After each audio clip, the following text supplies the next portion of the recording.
주는 그리스도시요 살아계신 하나님의 아들이십니다. 오늘 말씀의 제목은 의인은 믿음으로 사는 자. 그 반대말로 죄인은 어떻게 살아갈까요? 자기를 의지하고 자기를 중심으로 살아가는 자가 죄인의 특징입니다. 자, 오늘 제목은 그런데 오늘 내용은 여러 가지로 되어 있는데요. 이 로마서는 사도 바울이 복음을 증거해서 세운 교회가 아니고요. 사도행전 2장에 보면은 로마로부터 온 나그네 마가의 다락방에, 다시 말하면 예루살렘 절기를 지키고 오는 중에 그 중에 하나님이 선택받고 예비한 로마로부터 온 나그네가 마가의 다락방으로 하나님 역사로 인도되면서 이 복음을 듣게 되고 하나님 나라에 대해서 듣게 되고 성령이 뭔지를 듣게 되면서 이 사람들이 절기를 마치고 로마로 돌아갔을 때 교회가 세워진 겁니다. 그래서 사도 바울은 이방인의 사도로 부르심을 받았기 때문에 로마의 교회가 세워지고 로마에서 많은 소문이 좋게 나는 걸 듣고 너무 기뻐한 거죠. 왜냐하면 자기의 사명은 유태인들을 위한 사도가 아니고 이방인을 위한 사도였기 때문에 비록 자기가 세운 교회가 아니라 할지라도 너무 기뻤던 겁니다. 자, 오늘 우리가 읽었던 8절부터 내용이 바로 그 말입니다. 내가 하나님께 감사함은 너희 믿음이 온 세상에 전파됨이라. 이 교회가 이제 세워지고 예배가 드려지고 복음이 점점 확산되어 나가는 걸 들으니 또 많은 사람들이 로마로부터 소문을 들으니 기쁘다는 거죠. 그래서 9절에 보니까 사도 바울이 로마 교회를 향해서 복음 안에서 내 심령으로 섬기는 하나님 나의 증인이다. 다시 말하자면 항상 내 기도에 쉬지 않고 너희를 말한다 그랬어요. 이게 중보 기도입니다. 여러분, 사람이 성숙되면 성숙될수록 다른 사람을 위해서 기도하는 사람들이 자꾸 늘어나게 돼 있습니다. 신앙이 어릴 때는 기도가 안 되죠. 기도할 수 없고, 왜냐? 아직 믿음이 들어가 있지 않기 때문에 자기의 생각대로 살아갑니다. 그러다가 은혜를 받으면 하나님이 누군지를 알게 되면서 기도가 터지기 시작합니다. 기도를 한다는 말은 복음을 누린다는 소리예요. 복음을 이해 못하면 이 기도가 어떤 기도가 되냐면 종교식 기도가 됩니다. 종교식 기도가 뭐냐? 내가 필요할 때 힘 있는 신에게 기도해야 되는 겁니다. 내가 좋을 때는 기도할 이유가 없죠. 왜냐하면 내 중심으로 살아가는 종교적 신앙생활을 하는 사람들이니까 그렇습니다. 이 복음을 가지고 있다는 말은 항상 주님이 나와 함께 나의 주인으로 고백되기 때문에 모든 것은 주인에게 물어보게 돼 있어요. 기도가 어렵다, 이 말은 복음이 아직 뭔지를 알기는 알겠는데 실상 삶 속에서 복음이 적용이 안 되는 거죠. 복음이 적용이 안 되면 기도는 어렵게 돼 있습니다. 그런데 복음이 적용이 되기 시작하면 기도는 참 쉬워집니다. 그래서 기도를 하려면 기도가 안 되지고요, 복음을 알고 누리면 기도가 되어져요. 그래서요, 기도가 되어진다는 말은 응답이 온다는 소리예요. 그래서 가장 시작이 복음이 뭐냐? 복음을 들어서 지식으로는 알고 있는데 이걸 생명으로 알고 믿어야만 복음 때문에 기도로 하나님과 함께하는 삶을 24시간 어디서든지 어떤 일 속에든지 함께하는 것을 누리게 되니 응답은 오게 되어 있는 겁니다. 응답이 오니까 다른 사람에게 전도하기는 쉬운 거죠. 내게 있는 것 내가 너에게 말하는 것은 쉬운 건데 그 신앙생활을 오래 하는데 복음을 잘 몰라요. 또 복음을 알고 있는데 복음을 잘 안 누려요. 그러니까 가장 어려운 게 기도이고 가장 어려운 게 전도입니다. 이것이 풀리지 않는 이상은 신앙생활은 종교생활을 할 수밖에 없습니다. 오늘 사도 바울이 사도였기 때문에 기도하는 게 아니에요. 사도라고 직함받기 때문에 기도를 한 게 아니고요. 이 복음이 뭔지를 알고 누리니까 당연히 자기의 사명적인 이방인에게 복음을 증가하는 사도이기 때문에 로마 교회를 향해서 기도하기 시작한 겁니다. 자, 그러면서 오늘 10절에 보니까 어떻게 하든지 이제 하나님의 뜻 안에서 그랬어요. 너희에게로 나아갈 좋은 길을 구하노라. 로마로 가야만 이 스바냐, 스페인으로 그 당시에는 땅끝이 이 지구가 둥근 게 아니고 지구가 평평하다고 생각했기 때문에 지구 끝에는 바다가 있어 빠져 죽는다 이렇게 생각한 거죠. 그래서 땅끝이 어디냐 하면 스페인, 스바냐로 생각했기 때문에 이 땅끝까지 복음을 증가하는 약속을 받았기 때문에 로마를 통해서, 로마가 그 당시에 큰 대제국이기 때문에 로마를 통해서 많은 길들이 닦여져 있었어요. 그 당시에 비행기도 없었고 차도 없었고 그냥 걸어 다니거나 마차를 타고 다니는 운송수단은 그밖에 없죠. 그러니까요, 길이 잘 닦여 있는 로마를 중심으로 스바냐까지 복음 증가하는 계획을 갖고 있기 때문에 이 로마 교회는 바울에 있어서는 이 세계 복음화를 위한 큰 플랫폼으로 생각한 겁니다.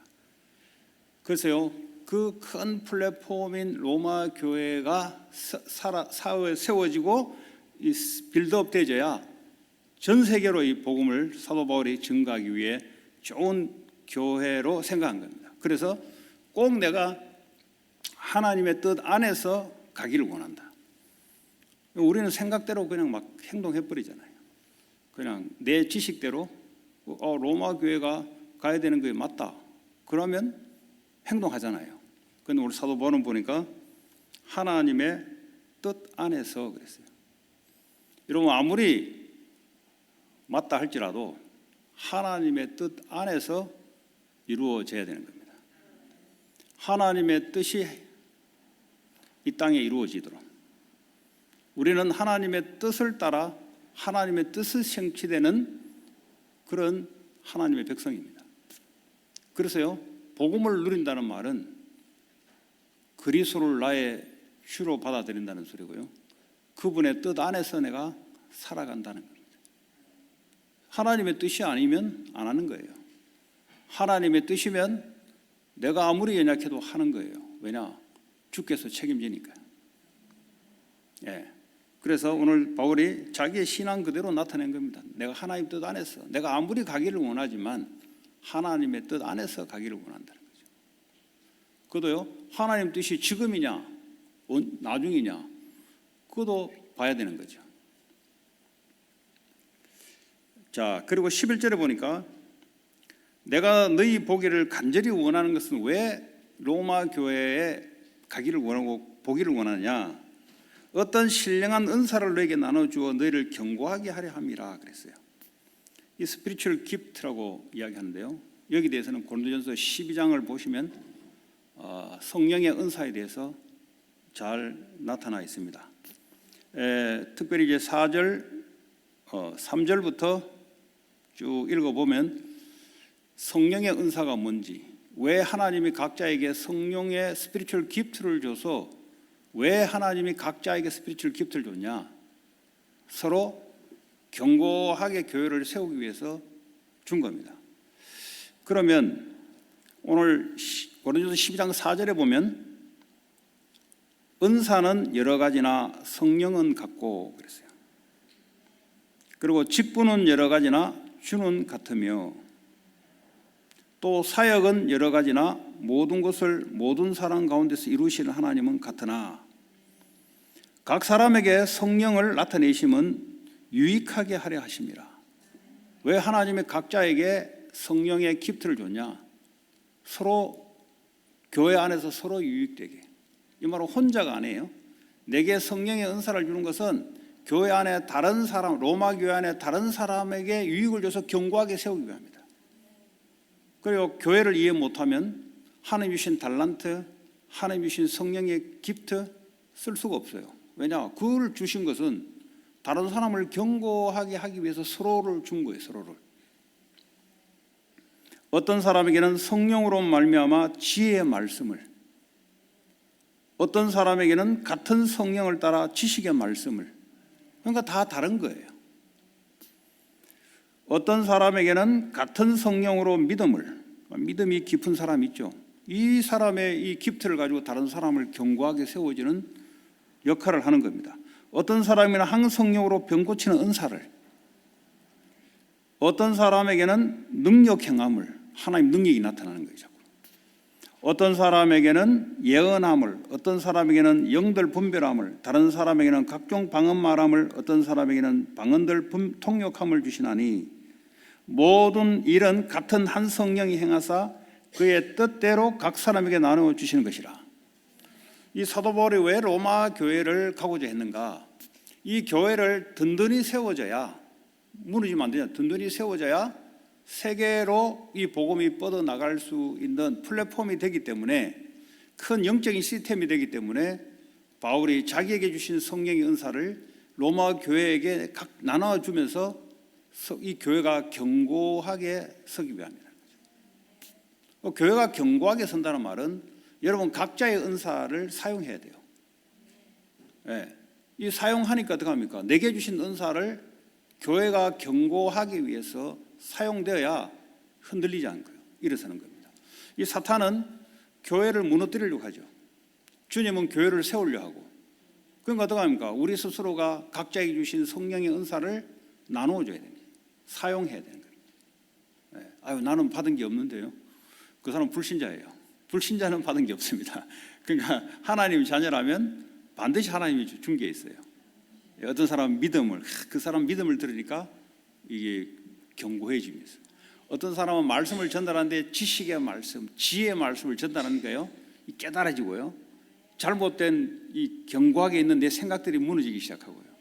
이런 일들이, 그러니까 여러분 말씀 끝나고 포럼 시간을 갖고 하라는 말이 바로 그 말이에요. 왜냐하면 각자에게 은사가 전달돼요. 내가 받은 말씀을 사람마다 다 다릅니다. 그것이요 전달되기 시작합니다. 그러니까 어떻게 합니까?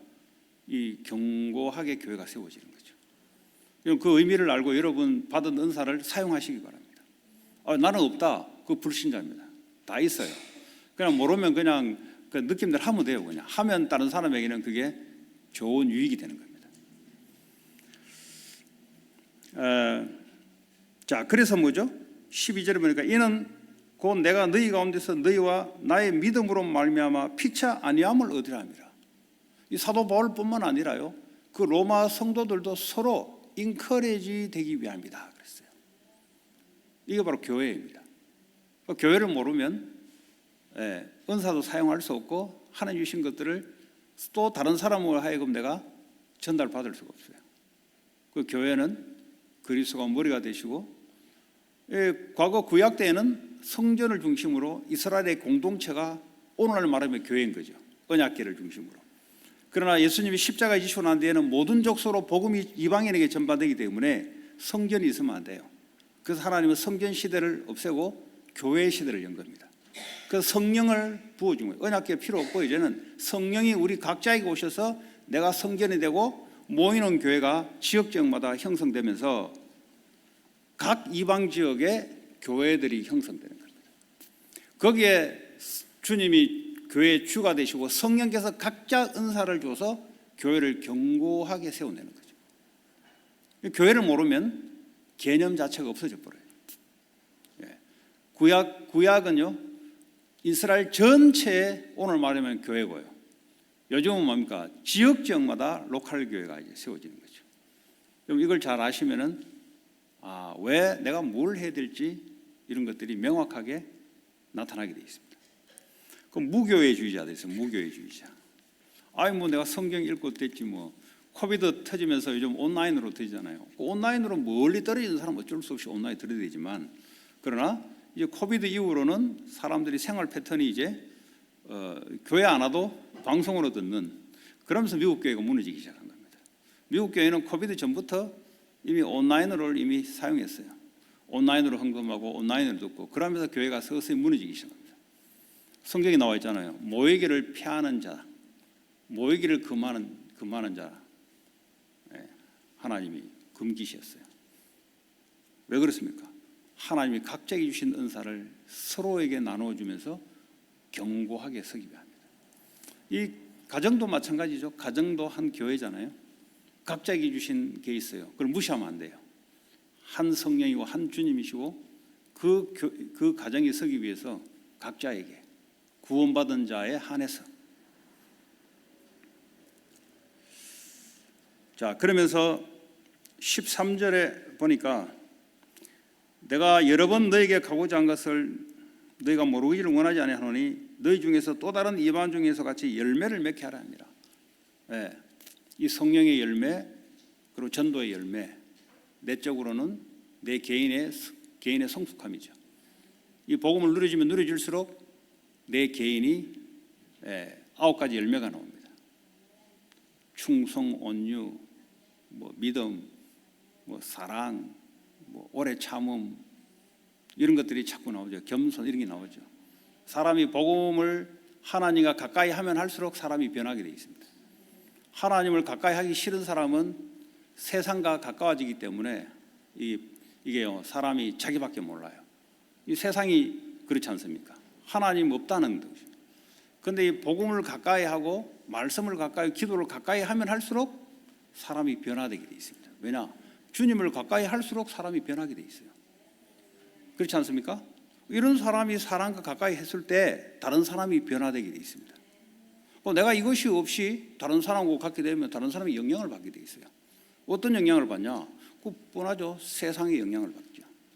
그래서 하나님과 성삼위 하나님이 내 안에서 그분과 가까이 하면 할수록 내가 변하게 됩니다.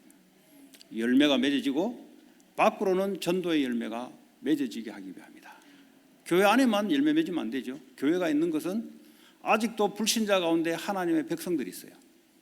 지금은 구원을 받지 않았지만 하나님이 구원받기로 택정된 불신자 가운데 하나님의 백성이 있다고요. 그 사람들을 불러들이는 거죠. 그걸 보고 전도의 열매라고 합니다. 자, 그 사도 바울이 가려고 했는데 길이 막혔다 그랬어요. 하나님이 시간표를 안 열어주는 거죠. 데살로니 교회인가 고린도 교회 보면은 바울이 가려고 하는데 사탄이 막았다 그랬어요. 절대 이 복음을 전하지 못하게 사탄은 합니다. 로마 교회도 하나님이 길을 안 열어준 거예요. 지금까지는. 나중에 결국은 죄수로 압송되어서 로마로 가죠. 희한한 방법, 사람이 생각하지 못하는 방법으로 로마로 압송되어 가서 가이사 황제 앞에서 심판을 받는 거죠. 그게 바로 하나님의 방법이었습니다. 결국은 로마의 사도행 28장에 보면 로마 셋집에서 2년간 복음을 증거하는, 죄수로 가는 이유가 뭡니까? 사도 바울에게는 자기의 미션이 이방인의 사도이기 때문에 로마에 복음 증거하는 것이 로마로 가는 이유였어요. 요셉이 애굽의 노예로 끌려간 것은 거기에 하나님의 영광, 하나님의 뜻을 이루기 위한 하나의 수단이었어요. 그래서 기도를 하는 사람들은 응답 보는 눈이 다르죠. 로마로 어떻게 할 거냐? 그 예언하는 그 두 자매가 예언을 하죠. 당신 사도 바울에게 예언을 하니 당신 예루살렘에 가면은 잡혀서 감옥에 들어간다. 그래서 가지 말라는 겁니다. 그래서 예언은 맞는데 말씀이 없으니까 거기서 끝나는 거예요. 사람들이 그 예언의 은사 있는 사람이 있습니다. 그리고요, 이렇게 있어요. 근데 이게요, 하나님의 말씀을 모르기 때문에 하나님 뜻하고 관계가 없어요. 사도 바울은 그 말을 들으면서 어떻게 생각했냐? 그래, 내가 감옥에 들어가서 죄수로 가이사 앞에 서야 되겠다. 요게요, 복음 전도자가 해석하는 그 길이에요. 그런데 이 복음 전도에 대한 것이 없으면 어떻게 되냐? 분명히 맞아요. 당신 예루살렘 가면은 반드시 당신 잡혀서 감옥에 들어갈 거다. 분명히 맞는 말을 해요. 그래서 가지 말라는 겁니다. 감옥에 들어가야 로마로 가는 겁니다. 그게 복음 전도자가 보는 눈이에요. 그게 비전 가진 자가 보는 눈이에요. 그래서 여러분들이 많은 사람들의 이야기를 할 겁니다. 그러나 저와 여러분에게 하나님의 주시는 올바른 비전이 있고 하나님 주시는 올바른 사명이 있으면 그렇기 때문에 나는 가야 된다고 나옵니다. 결국은 이게요, 해석하는 게 달라지기 시작합니다. 자, 그러면서 헬라인이나 야만인이나 지혜 있는 자나 어리석은 자에게 내가 빚진 자다 그랬어요. 빚을 졌다 이 말은 뭐죠? 채무자라는 거죠. 빚을 갚아야 되는 입장이 있는 거예요. 첫 번째는 예수님이 나를 본인이 십자가의 죽음을 통해서 내 빚을, 죄에 대한 빚을 갚으셨어요. 본인의 죽음을 통해서. 우리는 엄청난 빚을 탕감받은 거죠. 엄청나게 탕감받은 겁니다. 그러면 탕감받은 동시에 다른 사람의 빚을 탕감해 줘야 될 채무자예요. 채무자. 그러니까 복음을 잘못 알아들으면 아 좋다, 잘못 알아보니까 아 좋다로 끝나요. 그 다음이 없어요. 아까 예언하는 그 두 여자 선지자처럼 아 하나님 우리에게 당신이 예루살렘에 가면 반드시 잡혀서 감옥에 들어갈 것이다, 그래 가지 마라 이래요. 이런 거예요. 하나님을 분별을 못하는 거죠. 복음을 잘못 깨달으면 아 너무 좋다, free from sin, free from death, free from Satan power. 아 너무 좋아. So what? So what이 없는 겁니다. 그럼 어떻게 하면 신앙생활 안 되죠. 아 할렐루야, 하나님 내게 자유 주셨다, 나 이제 프리하다. 그 다음에 어떻게 할 건데? 몰라. 그러니까 헤매게 돼 있는 거예요. 많은 신자들이 그렇게 살아가고 있습니다. 끝을 봐야 돼요. 끝을. 그래 구원을 했으면 그 다음에 어떻게 할 거야? 어떻게 할 건데? 그러니까 어떻게 합니까? 세상식으로 막 살아가는 겁니다. 불신자처럼 막 살아가는 겁니다. 그러니까 어떻게 합니까? 하나님의 성령의 역사가 안 나타나는 거죠. 오늘 사도 바울이 고백했던 것은 나 free, 근데 나 빚진 자다. 빚을 갚아야 된단 말이에요. 누구에게 갚냐? 내게 하나님 허락하신 사명, 이방인의 사도로 내가 다른 사람에게 빚을 갚아야 되는 마음으로 이방인들에 들어간 거예요. 그래서요, 나는 빚을 당신들에게 갚아야 되는 거예요. 내가 은혜를 받았으면 은혜를 베풀어야 되는 거예요. 내가 용서함 받았으면 용서를 해야 되는 거예요. 나 용서함 받았다, 좋다. 아니죠. 누군가는 나를 통해서 용서함 받을 사람이 있다 이 말이에요. 그렇지 않습니까? 여러분 이걸 모르면은 이 세상이 너무 삭막해지게 돼 있어요. 그렇지 않습니까? 내가 대학 때 장학금을 받았으면은 나중에 사회에서 돈도 벌고 어느 정도 오르면은 장학금을 그 학교에 기부하는 거죠. 그래야 또 다른 사람이, 돈 없는 사람이 공부를 할 거 아닙니까? 그 바로 이 이야기예요. 복음을 받았다. 좋아요. 지금도 사람들이 복음 몰라 자살로 하는 사람이 있어요. 저는 딱 두 가지예요. 제 과거의 큰 빅 이벤트는 두 가지. 어젯밤에도 기도하면서 여러 거 생각할 거 없어요. 복음 모르면 정신적으로 시달린다. 복음 모르면 내 친구가 자살한다. 여러 가지 볼 거 없어요. 너는 그 두 가지만 기억해라. 여러 현장도 볼 거 없다. 네가 살아온 현장, 복음 없어서 청년 때 친구가 자살할 수밖에 없는, 그 누가 복음만 줬다면 그것도 하나님의 계획이겠지만 복음 없으니까 자살하는 거예요. 그 왜 20대 청년이 자살합니까? 복음이 없어 그래요. 복음을 줬으면, 하나님을 만났다면 하나님께 기도하면 될 텐데 캄캄한 거예요. 복음 없으니까 오랫동안 영적 문제로 정신문제 시달리는 거예요. 지금도 불신자들이 그렇게 살아가고 있어요. 지금도. 그러니까 어떻게 합니까? 빚을 갚아라는 거예요. 아멘이 안 나오시네. 빚을 갚아라니까 아멘 안 나오고, 당신들 프리프롬 했다니까 아멘 나오고, 그건 교회가 안 돼요. 그거는. 그거 가지고는 세상이 안 돌아가게 돼 있어요. 아, 내가 빚을 갚아야 될 채무자구나. 이 마음이 없으면요, 세상하고 나하고 아무 상관이 없어요. 그렇지 않습니까? 이 사도 바울이 복음을 받고 깊이 하나님 은혜 속에 있었던 그 마음의 중심을 오늘 편지를 통해서 로마 교회에게 이야기하는 거죠. 그렇다면 여러분들은 누구에게 빚을 졌습니까? 그거 생각하셔야 돼요. 그리스도께서 나를 빛을 탕감했는데 나는 누구에게 빚진 자인가? 그것이 없으면 여러분 살아가는 삶의 방향이 없어지는 거예요. 그냥 육신적으로 좋은 것이 좋은 쪽으로만 갑니다. 그건 하나님 원하는 뜻이 아니에요. 그건 불신자들이 살아가는 방식입니다. 그건 종교인들이 살아가는 방식입니다. 복음 가진 자들이 살아가는 방식은 그 방식이 아니에요. 인간의 어떤 능력으로 해결할 수 없는 그 하나님 떠난 죄 문제와 사망, 죄로 오는 사망, 그래도 사단에게 세상에 완전히 포로된 이 문제는 그리스도의 은혜 없이면 빠져나올 수 없는 문제예요. 거기에 대해서 내가 빠져나왔다면 나는 누구에게 빚진 자인가? 그걸 한 주간 동안 여러분 생각하셔야 돼요. 그걸 생각하지 않으면 여러분들은 하나님하고 방향이 안 맞게 신앙생활하게 되어 있습니다. 그렇지 않습니까? 세상과 방향이 맞게 그냥 가는 거예요. 그러면 교회가 아닌 거죠. 교회가 견고하게 세워져서 내가 빚진 자에게 내가 이 빚을 갚아야 되는 거예요. 이 마음이 있어야 됩니다.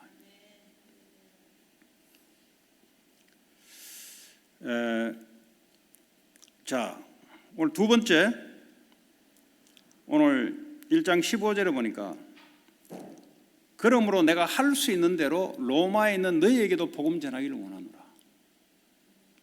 이 사람들은 이미 복음을 받은 사람이에요.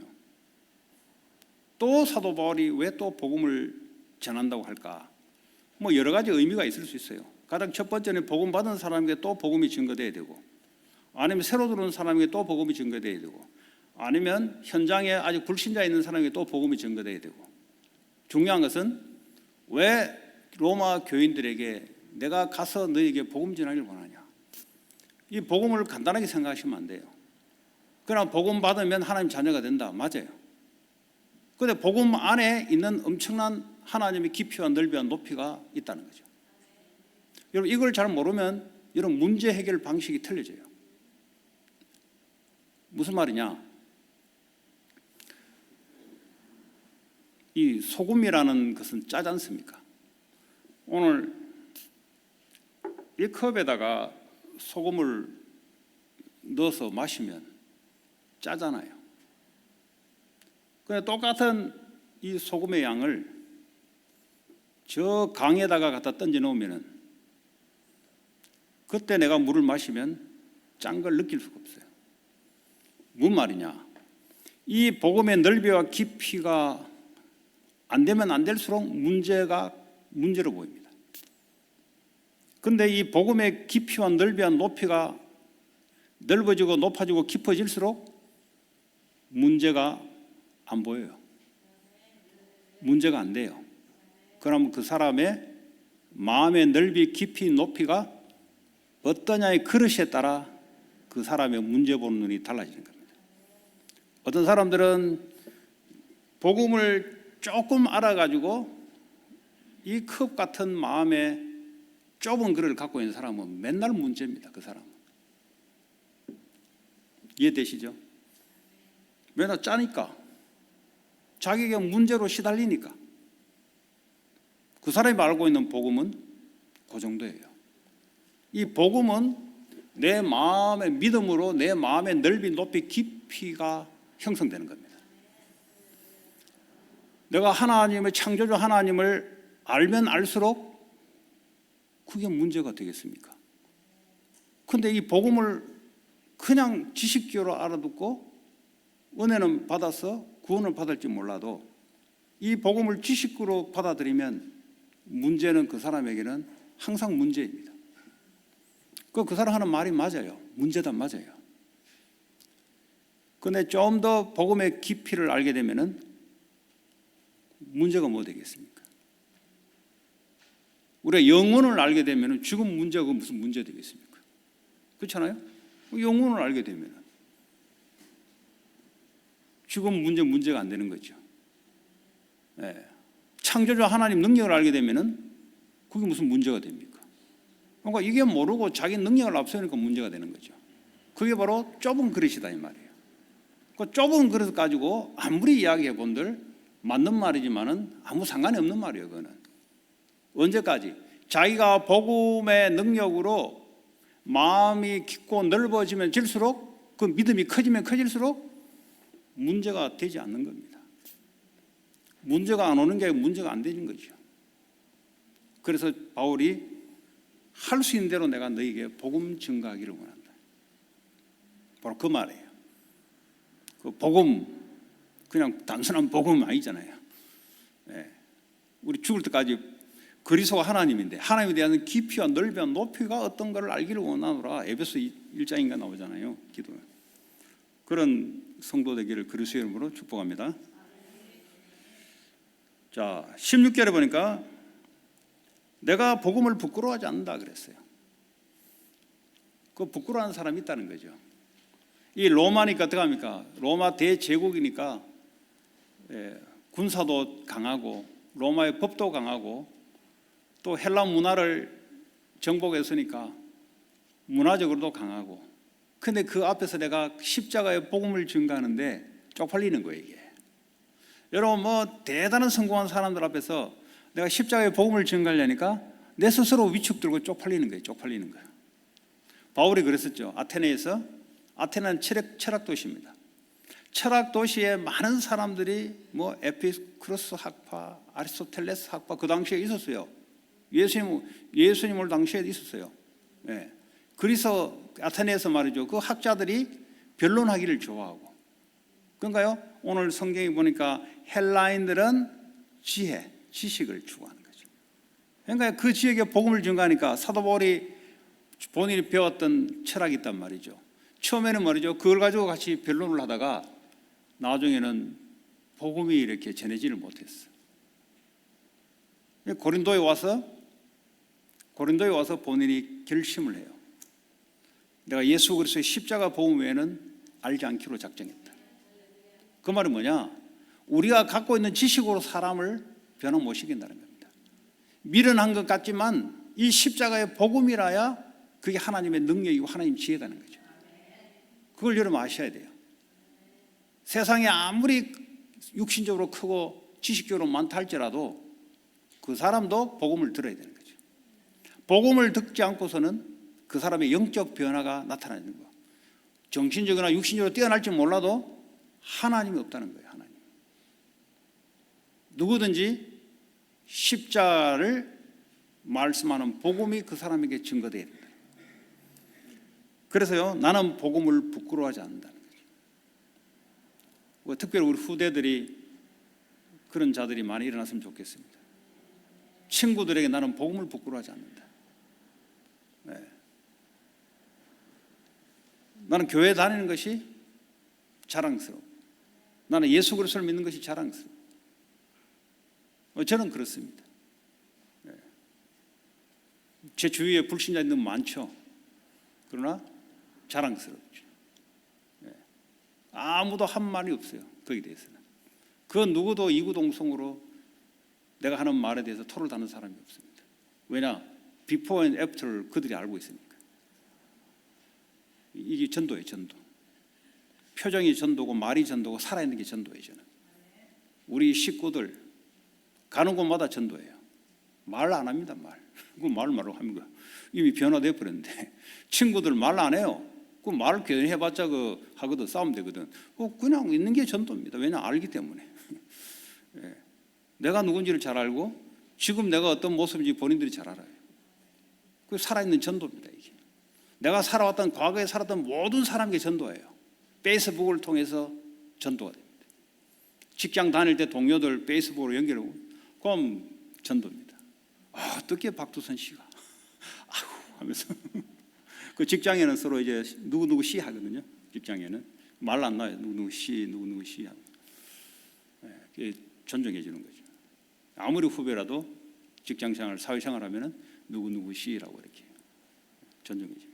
하면서 이렇게 살아있는 게 전도라니까. 오래 교회 다니는 사람은 잘 무슨 말인지 모를 거예요 이게. 이게 이제 그런 겁니다. 걸어 다니는 게 전도예요. 걸어 다니는 게. 살아 숨쉬고 있는 자체가 전도예요. 전도.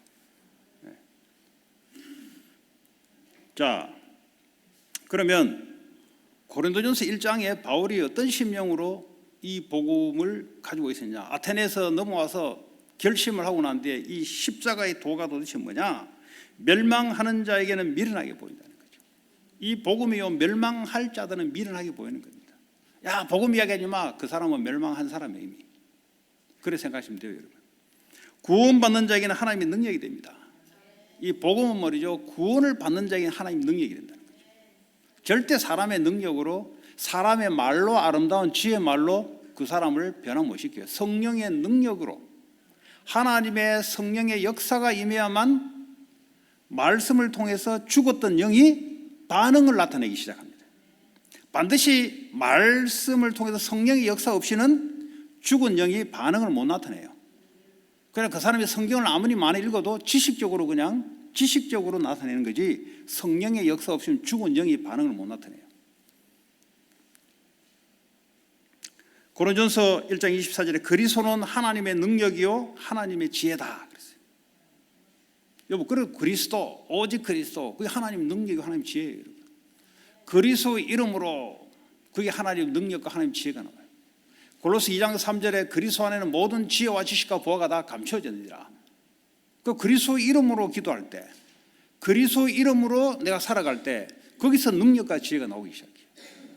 내 이름과 내 능력을 살아가면은 그거는 내 능력, 내 지혜로 살아가는 거예요. 우리는 뭐죠? 그리스도 안에서, 그리스도를 위하여, 그리스도 때문에, 그럼 그 자체가 능력과 지혜가 나오는 거죠. 누구에게 예를 주냐? 그리스도 이름을 위하여. 이 사람에게 하나님의 능력이 나타나기 시작합니다.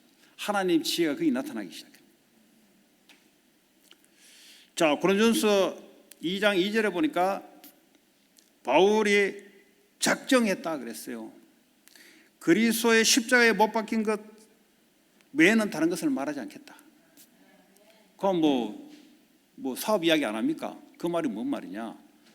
복음을 전가하는데 괜히 지식적인 것을 넣어가지고 저 사람이 알아들을까 싶어서 그거 하지 않겠다는 거죠. 그냥 완전한 복음만 내가 이야기하겠다는 거죠. 그래서요, 전도의 미련한 방법, 전도는 사람들이 볼 때 미련한 방법으로 들려요. 그렇지 않습니다, 여러분. 성령의 나타나신가 능력입니다. 누가복음 16장에 보니까 복음을 확실히 증거하는 게 뭐냐? 예수님이 함께 하시사 말씀을 확실히 증거하게, 하나님이 말씀을 증거하게 하는 겁니다. 믿음은 하나님의 능력에 있습니다. 그러니까 그리스도 외에는 하나님이 기뻐하지 않습니다. 그리스도 안에만 능력과 지혜가 나옵니다. 그걸 의지해요. 그걸 오직이라 합니다. 오직 그걸 의지해야 돼요. 여러분 직장에 있든 어디에 있든 그리스도 이름으로, 그리스도를 위하여, 그리스도 때문에, 그때 하나님 능력과 지혜가 나타나기 시작해요. 이걸 잊어버리면 어떡합니까? 나 때문에, 나를 위하여, 내 힘으로, 그러니까 기도가 절대 안 나오죠. 그리스도 이름을 부르질 수 없어요. 나 때문에, 그리스도의 이름으로 이 직장이 하나님의 능력과 지혜와 축복이 나타나요. 그게 그리스도 이름입니다. 자꾸 사용하셔야 돼요. 그리스도 이름으로. 자, 오늘 17절에 보니까 복음에는 하나님의 의가 나타났다 그랬어요. 여러분, 율법을 행한다, 율법을 지킨다, 이 말은 뭐죠? 내 의가 나타나는 거예요. 그렇죠? 내가 하나님 주신 율법을 내가 지킨다. 그래서 나는 지켰다. 그래서요, 하나님 의는 없고 내 의가 나타나는 거죠. 그러니까 하나님이 기분 나빠하는 거예요. 그죠? 율법을 가지고 나는 율법대로 살 수 없구나, 그래서 그리스도가 필요하구나 할 때는 복음의 의가 나타나기 시작합니다. 하나님 우리에게 율법을 주신 것은 저주받으러 준 것이 아니고 복음 속에 하나님과 밀착하게, 하나님과 릴레이션십을 더 가까이 하기 위해서 율법을 준 거예요. 그러니까 율법을 잘못 알고 있으면 뭡니까? 야, 내가 오늘도 지켰다, 내가 오늘도 새벽기도 했다, 내가 오늘도 그래 안 하던 헌금도 했다, 내가 오늘도 그래 예배 성공했다. 내 행위의 의가 자꾸 나타나는 거예요. 그 감정이 뭡니까? 창세기 3장에 인간의 감정이 자꾸 나와. 기분 좋다. 그 기분 좋은 게 아니에요, 그거. 예? 그 기분은, 그 감정은 틀린 감정이에요. 오늘도 하나님 은혜로 하나님 나를 인도하셨구나. 그렇죠? 하나님의 은혜로 하나님께 받은 물질을 내가 하나님께 드릴 수 있도록 하나님 내게 은혜를 주셨구나. 그 다른 거예요. 오늘도 내가 세상에 나가는데 하나님이 나와 함께 하셔서 오늘도 이 사명을 감당할 수 있도록 주님 오늘도 나를 이곳으로 인도하셨구나. 다른 거예요. 하나님의 의가 나타나는 거죠. 그리스도의 의가 나타나야 되는 거죠. 자, 왜 그렇습니까? 믿음으로 믿음에 이르게 한다 그랬어요. 이 복음의 의만이 우리를 믿음으로 믿음에 이르게 한다 그랬어요. 이 믿음은 어디서 나옵니까? 하나님의 은혜로 믿음이 나옵니다. 하나님의 은혜가 없이는 믿음이 절대 생길 수 없어요. 그래서 은혜를 받으셔야 돼요. 은혜. 그냥 지식으로요 자꾸 알려고 하지 마세요. 공부하러 온 게 아니잖아요. 내가 모르는 지식을 하나 더 얻으려고 온 게 아니고 예배하러 온 거예요. 하나님의 은혜가 필요한 거예요. 그렇죠? 네. 헬라인들은 자꾸 지식을 추구합니다. 이 성경 안에 뭐가 있을까? 교회는 뭐를 말할까? 지식을 찾아옵니다. 은혜를 받아야 돼요. 하나님의 은혜가 임하면 믿음이 생기기 시작해요. 그 말은 뭐죠? 내게 잘못되게 형성되어 있던 것들이 어느 날 무너지기 시작해요. 여러분 능력으로 여러분 속에 있는 건 못 무너뜨립니다. 여러분 가정 배경들이 다 있어요. 가문 배경이 다 있어요. 그거 여러분 못 무너뜨립니다. 이 타고나 버렸는데 부모가 갖고 있는 거 그대로 타고나 버렸는데 얼굴도 타고났고 정신 상태도 타고났고 영적 상태도 그대로 다 타고났어요. 그게 아담의 상태가 그대로 우리에게 온 거예요. 아담이 하나님께 범죄했던 그 상태가 가문을 배경으로 우리에게 지금까지 온 거예요. 그게. 그래서 아담의 후손인 거예요, 우리가. 그래서 그리스도가 아니면은 바뀔 수가 없는 거예요. 그러면 이거 어떻게 바꿀 수 있는가? 복음 외에는 바꿀 수가 없는 거예요. 그리스도께서 우리 안에서 우리의 주가 되셔서 우리에게 은혜를 주셔서 우리를 정복해 가는 것. 고린도후서 10장 4절 5절에 경고한 진 이거 못 바꿔요. 오직 그리스도에 복종하게 될 때만 무너지게 되어 있습니다. 다른 방법이 없습니다, 여러분. 어떤 내가 착한 일을 해서 무너지는 게 아니에요. 그 경고한 진은 여러분 스스로가 무너뜨릴 수가 없습니다. 얼마나 경고한지 몰라요. 나도 내 자신 몰라. 경고한 게 뭐가 이게 체질됐기 때문에 뭐가 경고한지 몰라. 무너지면 그때 알아. 하나님 은혜를 주면 그때 이런 것이 있었구나. 그걸 보고 은혜를 받아야 된다. 은혜가 임하면 알아지는 거예요. 그리스도가 더 믿어지기 시작합니다. 그 예배가 중요하다 이거죠. 자, 그러면 의인은 믿음으로 사는데 어떤 믿음이냐?